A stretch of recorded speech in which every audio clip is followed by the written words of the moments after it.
লেখক সুপ্রিয় ভট্টাচার্যের ভালোবাসবো। অতসীর যখন আমার সঙ্গে দেখা করার ইচ্ছে হয় তখন সে ফোন করে বলে দেয় আমাকে কোন জায়গায় দাঁড়াতে হবে। আজ প্রায় 1 ঘন্টা দাঁড়িয়ে আছি অতসীর পছন্দের ব্রিজের ঠিক কোনটায়। সাধারণত অতসী যেদিন দেখা করার কথা বলে সেদিন সে এত দেরি করে না, আজ কেন করছে বুঝতে পারছি না। তবে এখনও ফোন যখন করেনি তখন নিশ্চয়ই সে আসছে। আমি শেষ বিকেলের ডুবন্ত সূর্যটা নদীর উপর দীর্ঘ ছায়া ফেলে হারিয়ে যাওয়া দৃশ্য দেখতে যখন বিভোর, তখন নিঃশব্দে অতসী আমার পাশে এসে দাঁড়িয়ে পড়ল। সত্যিই খুব সুন্দর। ঘুরে অতসীকে দেখে ওর মুখের দিকে তাকিয়ে রইলাম দেখে সে একটু লজ্জা পেয়ে বলল, কি হলো, এমন করে কি দেখছো? আমার কিন্তু লজ্জা করছে। অতসীর দিকে তাকিয়েই বললাম, দেখছি গোধূলি তোমাকে সুন্দর করেছে না তুমি গোধূলিকে। মুখে হালকা হাসি নিয়ে অতসী কথা ঘুরিয়ে বলল, আমার লেট করে আসার জন্য সরি। বললাম, না না, সরি বলবার কিছু হয়নি, নিশ্চয়ই তোমার কোনো অসুবিধে ছিল তাই দেরি হয়েছে। আমার কোনো অসুবিধা নেই, কারণ আমি যেমন তোমার আসার অপেক্ষা করছিলাম ঠিক তেমনি ডুবে যাওয়া সূর্যটাকেও তো দেখছিলাম। অতসী মুখটা গম্ভীর করে বলল, দেরি কি হয়েছে এমনি এমনি, সবে বেরোবো বলে রেডি হচ্ছি। বাবা ডেকে বললেন 2 মাস পর মুম্বাইয়ের ফ্ল্যাটটা রেডি হয়ে যাচ্ছে, এখানকার সব পার্ট চুকিয়ে সেখানে চলে যাব। বাবাকে বললাম আমার পড়াশুনোর কি হবে? বাবা বললেন পড়াশুনো সেখানে গিয়েও করা যাবে, আমার শুধু তোমার জন্যই ব্যবসা ফেলে ঘন ঘন যাতায়াত করতে অসুবিধে হচ্ছে, তাই আমি সেখানে সেটেল হতে চাই। বলে অতসী বলল, সূর্য তুমি বিশ্বাস করবে না, বাবার কথাগুলো শুনে আমি বাকশক্তি হারিয়ে ফেলেছিলাম। পরে বলেছি সূর্যকে আমি ভালোবাসি, মুম্বাইতে যাব না, প্রয়োজনে সূর্যকে বিয়ে করে এখানে সেটেল হব। বাবা কিছু সময় চুপ করে থেকে আমাকে অবাক করে বললেন, কি করে সূর্য? বললাম কোচিং সেন্টার চালায়। বাবা বললেন, কি পাস আর কত টাকা আয় করে? বললাম ইংরেজিতে অনার্স ছিল, আর কত টাকা আয় করে আমি সঠিক জানি না, তবে মনে হয় 25-30 হাজার হবে হয়তো। বাবা কিছু সময় চুপ করে থেকে বললেন, চাকরি পায়নি? বললাম পেয়েছিল, তবে বেসরকারি সংস্থায়, বাইরে যেতে হবে বলে ও যায়নি। বাবা বললেন, কেন, বাইরে কিসের অসুবিধা? বাবাকে বলেছি তোমার মা একা থাকে বলে তুমি যেতে চাওনি। সব শুনে অবশ্য বাবা বলেছেন, ঠিক আছে, আজ রাতের ফ্লাইটে আমি চলে যাচ্ছি, দিন 15 পর ফিরলে দেখা করতে বলিস ওকে, ওর সাথে কথা বলবো। দাদামশাইয়ের তৈরি দোতলা বাড়িতে আমি সূর্যশেখর আর মা থাকি। একটা ছোটোখাটো সরকারি চাকরি করতেন বাবা। রিটায়ারমেন্টের 8 মাসের মধ্যে যখন আমি উচ্চ মাধ্যমিক দেব ঠিক তখনই 7 দিনের জ্বরে তিনি মারা যান। সেই থেকে পেনশন আর একতলার 2টো ঘর ভাড়া দিয়ে আমার পড়ার খরচ আর সংসারটা চলে যেত। কলেজে ভর্তি হওয়ার পর ক্লাস 10-এর 2টো ছাত্রীকে পড়ানো শুরু করলাম। সেই ছাত্রী দুটোর মধ্যে ইভা ছিল একজন। সেই ইভাদের বাড়িতেই ইভার দিদির বন্ধু অতসীর সঙ্গে আলাপ হয়। সেই আলাপের সূত্র ধরেই অতসী আর আমার কাছাকাছি আসা। আমি অতি সাধারণ মধ্যবিত্ত ঘরের ছেলে, অথচ অতসীর নাকি আমার সঙ্গে কথা বলতে ভালো লাগতো। জানি না একজন স্বনামধন্য ব্যবসায়ীর মেয়ে সে আমার মধ্যে কী খুঁজে পেয়েছিল, তবে 2.5 বছরে এটা বুঝতে পেরেছি সে আমাকে খুবই পছন্দ করে। অতসীর বাবা বড়লোক হলেও অতসীর জীবনযাত্রা খুব সাধারণ। এই 2.5 বছরে কখনো দেখিনি তার বড়লোকিপনা কিংবা দম্ভ।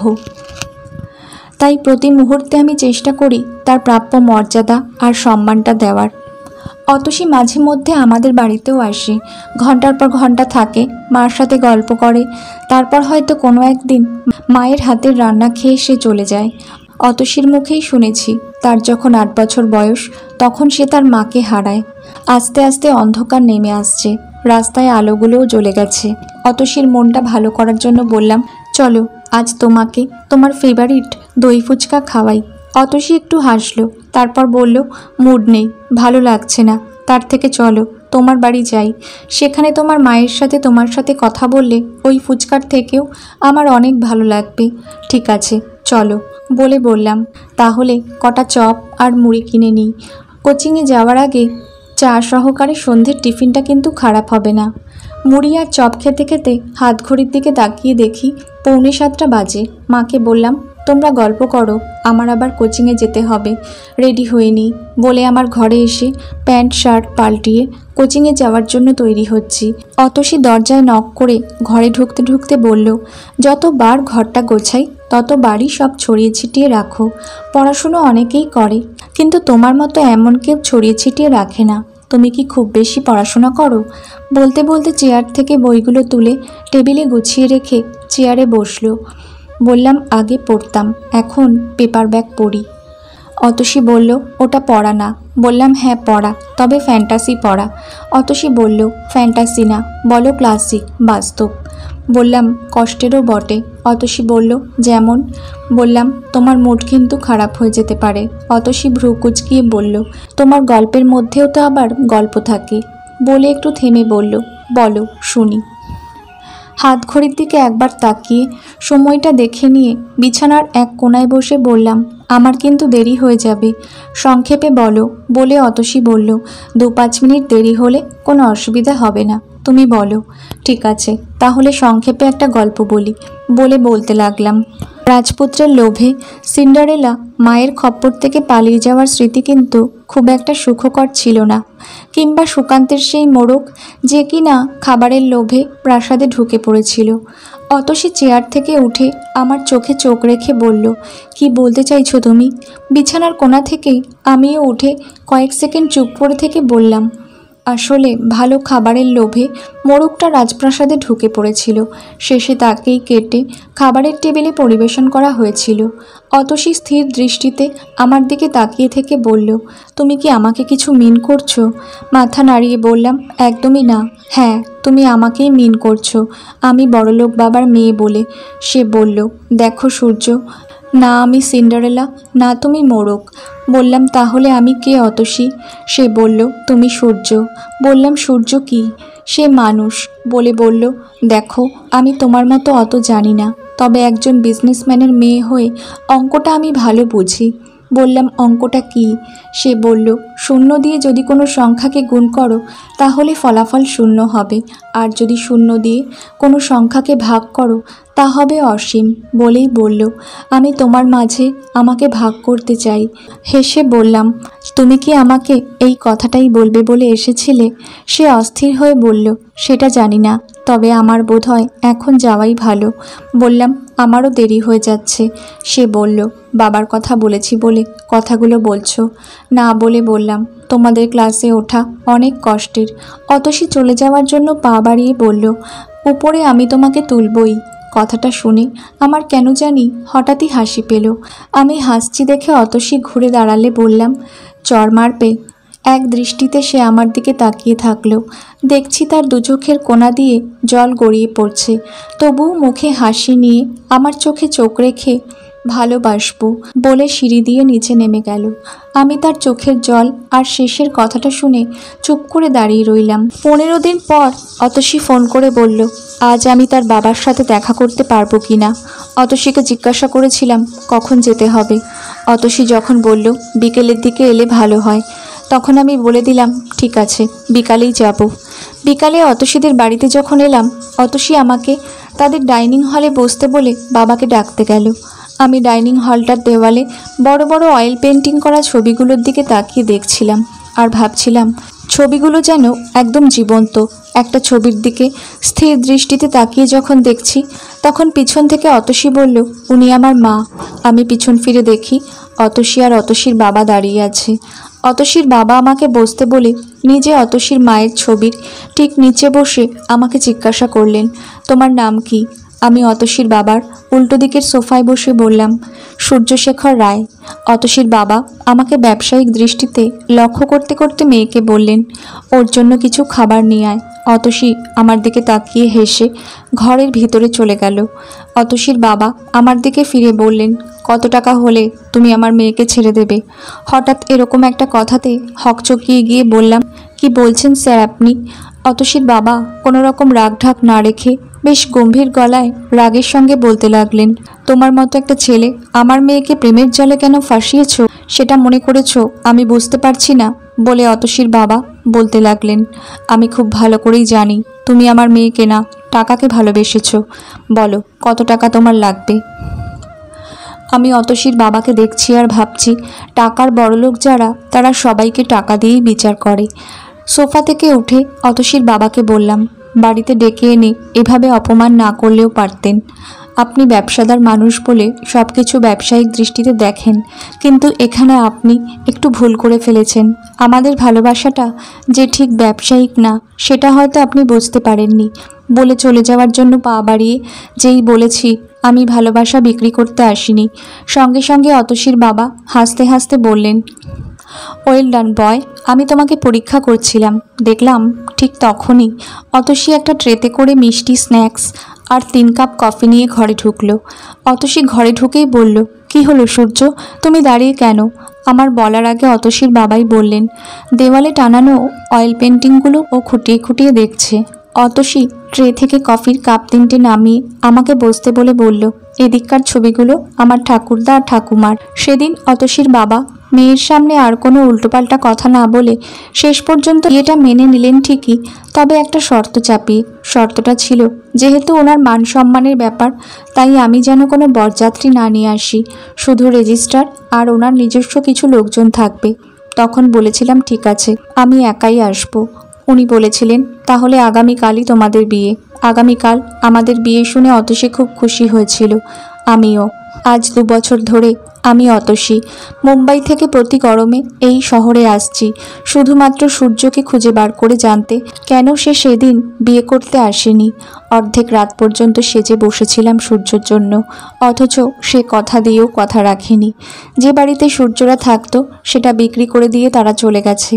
আমি সূর্যর দুর্বলতা জানি, সে এই নদীবেষ্টিত শহরটাকে খুব ভালোবাসত, তাই সে কোথাও না কোথাও এই শহরের মধ্যেই আছে। সকাল বিকেল টোটোতে চেপে 1 সপ্তাহ ধরে শহরের এ প্রান্ত থেকে সে প্রান্ত, এ গলি থেকে সে গলি তাকে আমি খুঁজে চলেছি।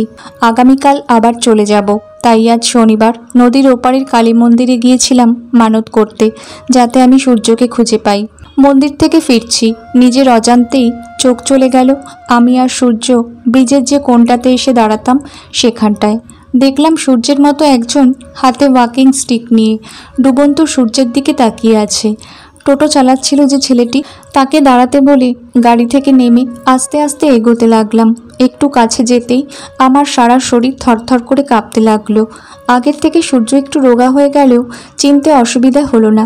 কোনো রকমেই বললাম, সূর্য তুমি এখানে? আজ 2 বছর ধরে তোমাকে আমি তন্ন তন্ন করে খুঁজছি, তুমি কোথায় ছিলে? তোমার পাও বা ভাঙলো কী করে? সূর্য বোধহয় আমাকে এক্সপেক্ট করেনি, তাই সে অবাক হয়ে কোনো কথা না বলে ফ্যাল করে আমার দিকে তাকিয়ে রইল। আমি এগিয়ে এসে বললাম, তুমি এদিকে এসো, তোমার সঙ্গে আমার কথা আছে। বলে তার হাত ধরতে চাইলে সে হাতটা সরিয়ে নিয়ে স্টিলের লাঠিটার উপর ভর দিয়ে এগিয়ে আসতে লাগলো। আমি তার করুণ শুকনো মুখটার দিকে তাকিয়ে রইলাম।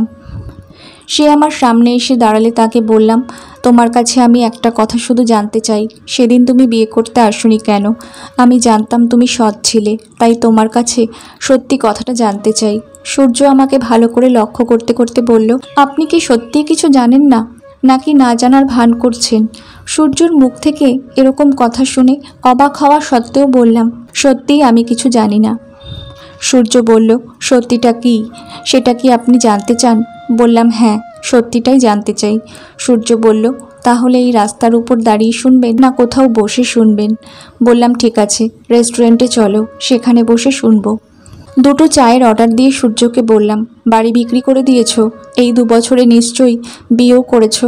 তোমার মা কোথায়? ও কোনো কথার উত্তর না দিয়ে শুধু বলল, বেশি কৌতূহল ভালো না, যেটা জানতে চান সেটা শুনুন। বলে সূর্য বলতে লাগলো, যেদিন আমার বিয়ে করতে আসার কথা ছিল সেদিন যথাসময় আপনার বাবার কথা মতো আমি বিয়ে করতে আসছিলাম। রাস্তায় আপনার বাবার লোকেরা আমাকে গাড়ি থেকে জোর করে নামিয়ে একটা বড় ঘরের মধ্যে নিয়ে এসে মেরে আমার পা ভেঙে দেয়। যারা আমাকে মারছিল তাদেরকে যন্ত্রণায় কাতরাতে কাতরাতে শুধু জিজ্ঞাসা করেছিলাম, আমি আপনাদের তো কোনো ক্ষতি করিনি, তাহলে আমাকে মারছেন কেন? আমার অপরাধটা কী? তারা মারতে মারতে হাসছিল আর বলছিল, আমি আপনাকে বিয়ে করতে চেয়েছি, এটাই আমার অপরাধ। আপনার বাবার নির্দেশে আমার ফোনটা ভেঙে তারা গুঁড়িয়ে দেয়। তারপর শহরের বাইরের এক অখ্যাত নার্সিংহোমে আমাকে ভর্তি করে দিয়ে 3 মাস সেখানে আটকে রাখে, যাতে আপনি আমার কোনো হদিশ না পেয়ে পরে এই শহর ছেড়ে চলে যান। আমি কথাগুলো শুনতে শুনতে চোখ দিয়ে জল গড়িয়ে পড়তে লাগলো। ভেবে পাচ্ছিলাম না আমার বাবা এত নিচে নামতে পারে। মনে মনে ভেবে নিলাম এর প্রায়শ্চিত্ত আমাকেই করতে হবে। বললাম, তোমাকে আর একটা প্রশ্ন করেছিলাম, কিছু বললে না তো? সে কিছু সময় চুপ করে থেকে বলল, মা বাড়িতে, আর ভালো আমি একবারই বেসেছিলাম। অন্য কাউকে বিয়ে করে ভালোবাসার অভিনয় করতে পারবো না বলে বিয়ে করিনি।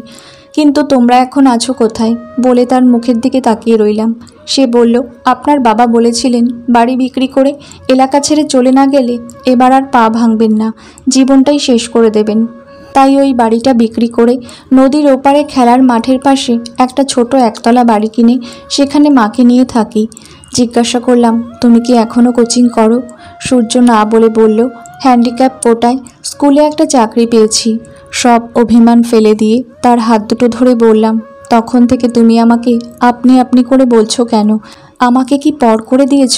সূর্য না বলে বলল, ভেবেছিলাম আপনার বাবা হয়তো আপনাকে বিয়ে দিয়ে দিয়েছেন।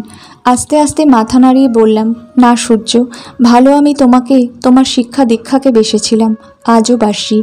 আমার বাবার হাজার প্ররোচনা আমাকে টলাতে পারেনি। আমি শুধু তোমাকে খুঁজছিলাম এটাই জানতে আমার ভালোবাসায় কি কোথাও কোনো ফাঁক ছিল। বলে বললাম, আজ আমি আমার সব প্রশ্নের উত্তর পেয়ে গেছি। আমি আর অপেক্ষা করতে রাজি নই। তোমার মায়ের কাছে যাব আমাদের বিয়ের অনুমতি নিতে। চলো, ওঠো। গল্পটা কেমন লাগলো একটা কমেন্ট করে জানাবেন। যদি ভালো লাগে তাহলে প্লিজ আমার চ্যানেলটা সাবস্ক্রাইব করে আমার পাশে থাকবেন। ধন্যবাদ।